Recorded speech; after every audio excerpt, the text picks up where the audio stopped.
Part 2, Sections 13 and 14 of Flatland.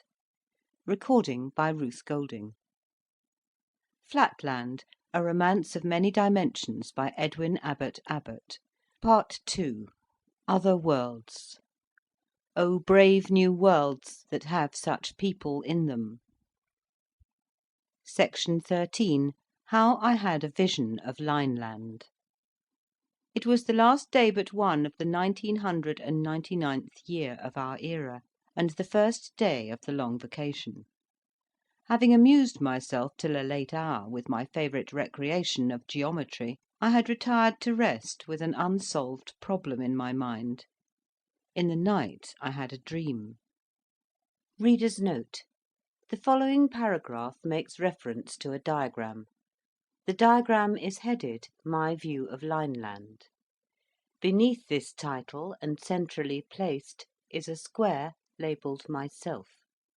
Under that, from left to right on a horizontal plane, are 4 dots labelled Women, a short dash labelled A Boy, 6 longer dashes marked Men, then, directly below Myself, a thick dash labelled The King, with an eye looking out from either end.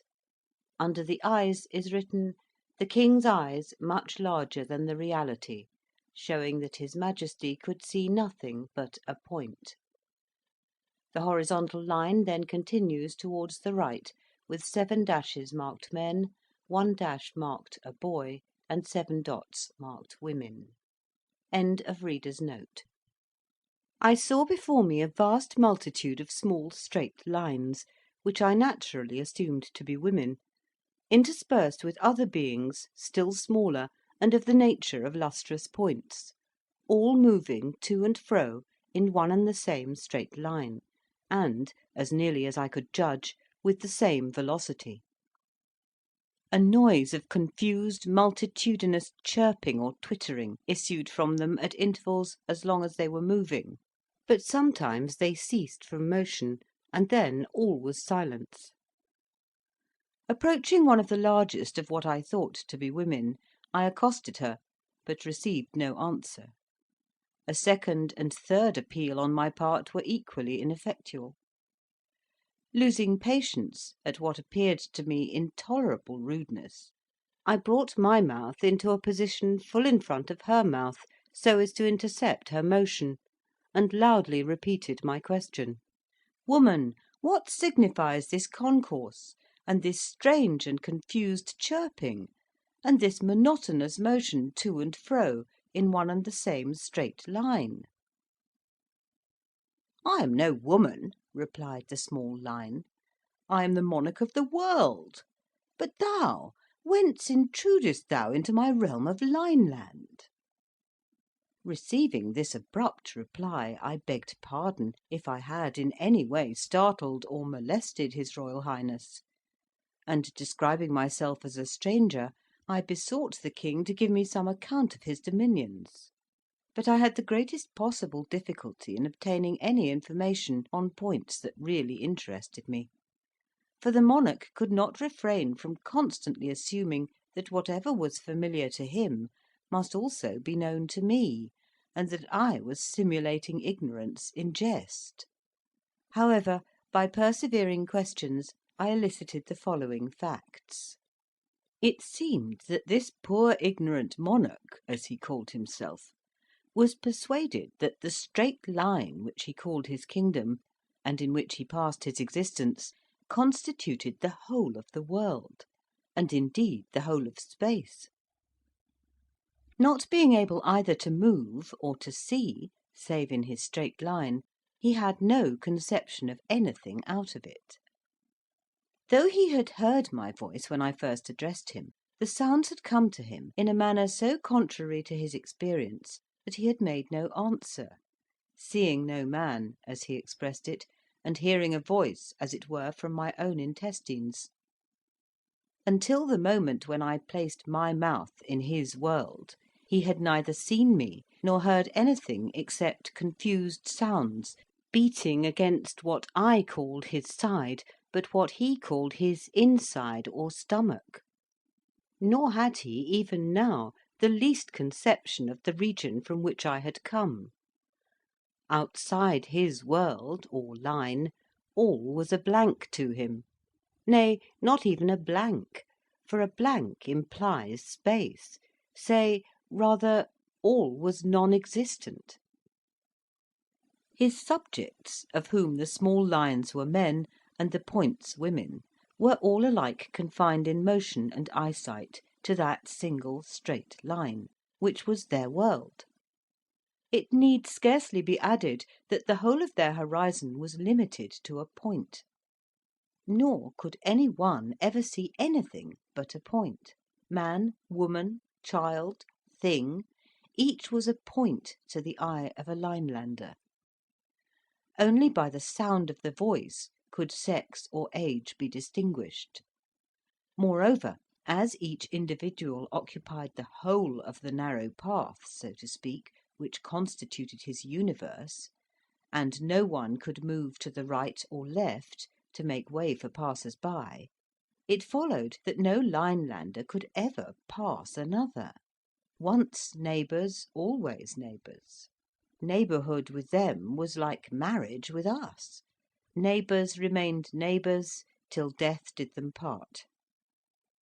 Such a life, with all vision limited to a point, and all motion to a straight line, seemed to me inexpressibly dreary, and I was surprised to note the vivacity and cheerfulness of the King. Wondering whether it was possible, amid circumstances so unfavourable to domestic relations, to enjoy the pleasures of conjugal union, I hesitated for some time to question his Royal Highness on so delicate a subject. But at last I plunged into it by abruptly inquiring as to the health of his family. "My wives and children," he replied, "are well and happy."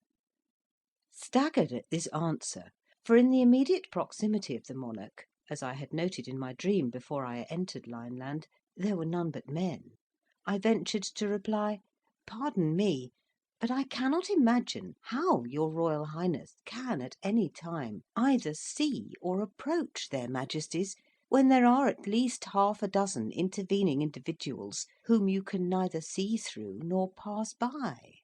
Is it possible that, in Lineland, proximity is not necessary for marriage and for the generation of children?"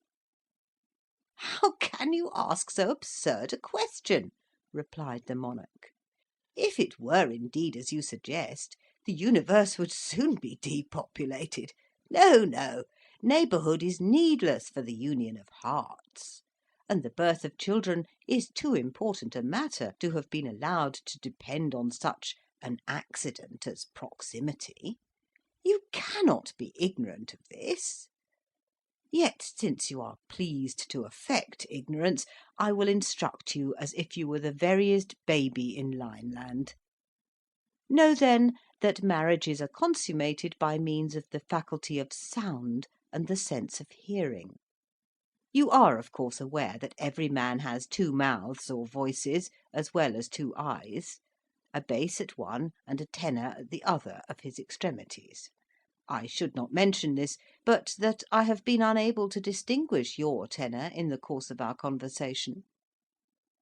I replied that I had but one voice, and that I had not been aware that his Royal Highness had two. "That confirms my impression," said the King, "that you are not a man, but a feminine monstrosity with a bass voice and an utterly uneducated ear. But to continue. Nature herself having ordained that every man should wed two wives—" "Why two?" asked I. "You carry your affected simplicity too far," he cried. "How can there be a completely harmonious union without the combination of the four in one, viz., the bass and tenor of the man, and the soprano and contralto of the two women?" "But supposing," said I, "that a man should prefer one wife, or three?" "It is impossible," he said. "It is as inconceivable as that two and one should make five, or that the human eye should see a straight line." I would have interrupted him. but he proceeded as follows: "Once in the middle of each week, a law of nature compels us to move to and fro with a rhythmic motion of more than usual violence, which continues for the time you would take to count 101. In the midst of this choral dance, at the 51st pulsation, the inhabitants of the universe pause in full career, and each individual sends forth his richest, fullest, sweetest strain. It is in this decisive moment that all our marriages are made. So exquisite is the adaptation of bass to treble, of tenor to contralto, that oftentimes the loved ones, though 20,000 leagues away, recognise at once the responsive note of their destined lover, and penetrating the paltry obstacles of distance, love unites the three. The marriage in that instant consummated results in a threefold male and female offspring, which takes its place in Lineland." "What, always threefold?" said I. "Must one wife, then, always have twins?" "Bass-voiced monstrosity! Yes," replied the King. "How else could the balance of the sexes be maintained, if 2 girls were not born for every boy? Would you ignore the very alphabet of nature?" He ceased, speechless for fury, and some time elapsed before I could induce him to resume his narrative. You will not, of course, suppose that every bachelor among us finds his mates at the first wooing in this universal marriage chorus. On the contrary, the process is by most of us many times repeated. Few are the hearts whose happy lot it is at once to recognise in each other's voices the partner intended for them by Providence, and to fly into a reciprocal and perfectly harmonious embrace. With most of us the courtship is of long duration. The wooers' voices may perhaps accord with one of the future wives, but not with both, or not at first with either, or the soprano and contralto may not quite harmonise. In such cases nature has provided that every weekly chorus shall bring the 3 lovers into closer harmony. Each trial of voice, each fresh discovery of discord, almost imperceptibly induces the less perfect to modify his or her vocal utterance, so as to approximate to the more perfect; and after many trials and many approximations, the result is at last achieved. There comes a day at last when, while the wonted marriage chorus goes forth from universal Lineland, the 3 far-off lovers suddenly find themselves in exact harmony, and before they are aware, the wedded triplet is rapt vocally into a duplicate embrace, and nature rejoices over 1 more marriage and over 3 more births. Section 14. How I vainly tried to explain the nature of Flatland. Thinking that it was time to bring down the monarch from his raptures to the level of common sense, I determined to endeavour to open up to him some glimpses of the truth, that is to say, of the nature of things in Flatland. So I began thus: "How does your Royal Highness distinguish the shapes and positions of his subjects? I, for my part, noticed by the sense of sight, before I entered your kingdom, that some of your people are lines and others points, and that some of the lines are larger—" "You speak of an impossibility," interrupted the King. "You must have seen a vision; for to detect the difference between a line and a point by the sense of sight is, as every one knows, in the nature of things, impossible. But it can be detected by the sense of hearing, and by the same means my shape can be exactly ascertained. Behold me, I am a line, the longest in Lineland, over 6 inches of space." "Of length," I ventured to suggest. "Fool!" said he, "space is length. Interrupt me again, and I have done." I apologised, but he continued scornfully, Since you are impervious to argument, you shall hear with your ears how by means of my two voices I reveal my shape to my wives, who are at this moment 6,000 miles, 70 yards, 2 feet, 8 inches away, the one to the north, the other to the south. Listen, I call to them." He chirruped, and then complacently continued, "My wives at this moment receiving the sound of one of my voices, closely followed by the other, and perceiving that the latter reaches them after an interval in which sound can traverse 6.457 inches, infer that one of my mouths is 6.457 inches further from them than the other, and accordingly know my shape to be 6.457 inches. But you will, of course, understand that my wives do not make this calculation every time they hear my two voices. They made it once for all before we were married. But they could make it at any time, and in the same way I can estimate the shape of any of my male subjects by the sense of sound." "But how," said I, "if a man feigns a woman's voice with one of his two voices, or so disguises his southern voice that it cannot be recognised as the echo of the northern? May not such deceptions cause great inconvenience? And have you no means of checking frauds of this kind by commanding your neighbouring subjects to feel one another?" This, of course, was a very stupid question, for feeling could not have answered the purpose, but I asked with the view of irritating the monarch, and I succeeded perfectly. "What!" cried he in horror. "Explain your meaning." "Feel, touch, come into contact," I replied.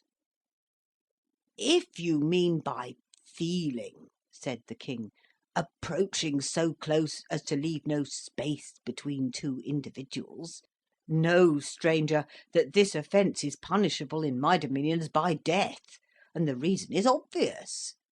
The frail form of a woman, being liable to be shattered by such an approximation, must be preserved by the state. But since women cannot be distinguished by the sense of sight from man, the law ordains universally that neither man nor woman shall be approached so closely as to destroy the interval between the approximator and the approximated.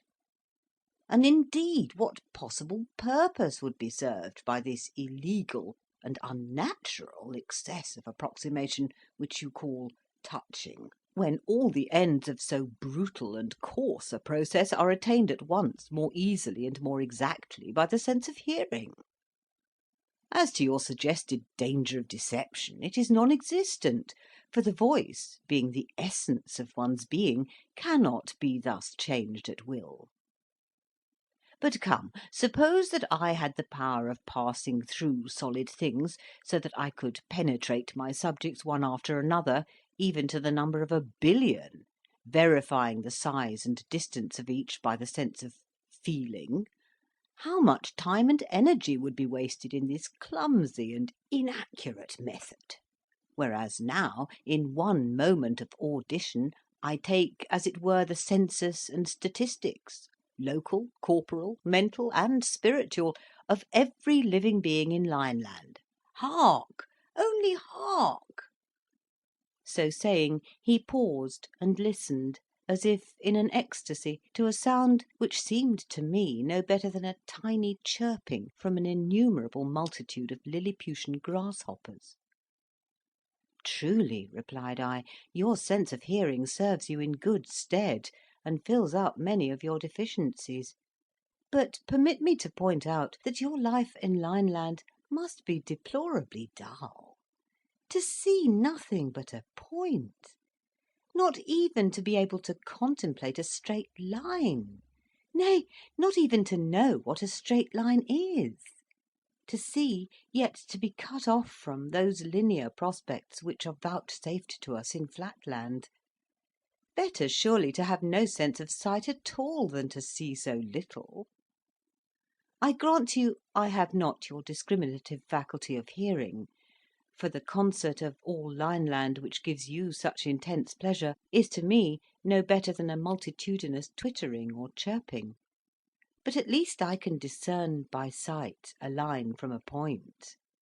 And let me prove it. Just before I came into your kingdom, I saw you dancing from left to right, and then from right to left, with 7 men and a woman in your immediate proximity on the left, and 8 men and 2 women on your right. Is not this correct?" "It is correct," said the King, "so far as the numbers and sexes are concerned, though I know not what you mean by right and left. But I deny that you saw these things. For how could you see the line, that is to say, the inside, of any man? But you must have heard these things, and then dreamed that you saw them. And let me ask what you mean by those words left and right. I suppose it is your way of saying northward and southward." "Not so," replied I. "Besides your motion of northward and southward, there is another motion which I call from right to left." King: "Exhibit to me, if you please, this motion from left to right." I: "Nay, that I cannot do, unless you could step out of your line altogether." King: "Out of my line? Do you mean out of the world? Out of space?" I: "Well, yes, out of your world, out of your space. For your space is not the true space. True space is a plane, but your space is only a line." King: "If you cannot indicate this motion from left to right by yourself moving in it, then I beg you to describe it to me in words." I: "If you cannot tell your right side from my left, I fear that no words of mine can make my meaning clear to you. But surely you cannot be ignorant of so simple a distinction?" King: "I do not in the least understand you." I: "Alas, how shall I make it clear? When you move straight on, does it not sometimes occur to you that you could move in some other way, turning your eye round so as to look in the direction to which your side is now fronting? In other words, instead of always moving in the direction of one of your extremities, do you never feel a desire to move in the direction, so to speak, of your side?" King: "Never. And what do you mean? How can a man's inside front in any direction? Or how can a man move in the direction of his inside?" I: "Well, then, since words cannot explain the matter, I will try deeds, and will move gradually out of Lineland in the direction which I desire to indicate to you." Reader's note: the following paragraph makes reference to a diagram. The diagram shows a horizontal line. At the left is marked Lineland, with an arrow pointing rightward. At the right, on the line, is a broad dash labelled "The King." In the centre, on the line, is a horizontally shaded square, over which is written "My body just before I disappeared." End of reader's note. At the word, I began to move my body out of Lineland. As long as any part of me remained in his dominion and in his view, the King kept exclaiming, "I see you! I see you still! You are not moving!" But when I had at last moved myself out of his line, he cried in his shrillest voice, "She is vanished! She is dead!" "I am not dead," replied I am simply out of Lineland, that is to say, out of the straight line which you call space, and in the true space, where I can see things as they are. And at this moment I can see your line, or side, or inside, as you are pleased to call it, and I can also see the men and women on the north and south of you, whom I will now enumerate, describing their order, their size, and the interval between each. When I had done this at great length, I cried triumphantly, "Does this at last convince you?" And with that I once more entered Lineland, taking up the same position as before. But the monarch replied, "If you were a man of sense, though, as you appear to have only one voice, I have little doubt you are not a man, but a woman. But if you had a particle of sense, you would listen to reason. You ask me to believe that there is another line besides that which my senses indicate, and another motion besides that of which I am daily conscious. I, in return, ask you to describe in words, or indicate by motion, that other line of which you speak. Instead of moving, you merely exercise some magic art of vanishing and returning to sight. And instead of any lucid description of your new world, you simply tell me the numbers and sizes of some 40 of my retinue, facts known to any child in my capital. Can anything be more irrational or audacious? Acknowledge your folly, or depart from my dominions. Furious at his perversity, and especially indignant that he professed to be ignorant of my sex, I retorted in no measured terms, "Besotted being! You think yourself the perfection of existence, while you are in reality the most imperfect and imbecile. You profess to see, whereas you can see nothing but a point. You plume yourself on inferring the existence of a straight line, but I can see straight lines, and infer the existence of angles, triangles, squares, pentagons, hexagons, and even circles. Why waste more words? Suffice it that I am the completion of your incomplete self. You are a line, but I am a line of lines, called in my country a square. And even I, infinitely superior though I am to you, am of little account among the great nobles of Flatland, whence I have come to visit you, in the hope of enlightening your ignorance." Hearing these words, the king advanced towards me with a menacing cry, as if to pierce me through the diagonal; and in that same moment there arose from myriads of his subjects a multitudinous war cry, increasing in vehemence, till at last methought it rivalled the roar of an army of 100,000 isosceles, and the artillery of 1,000 pentagons. Spellbound and motionless, I could neither speak nor move to avert the impending destruction; and still the noise grew louder, and the king came closer, when I awoke to find the breakfast bell recalling me to the realities of Flatland. End of section 14. Recording by Ruth Golding.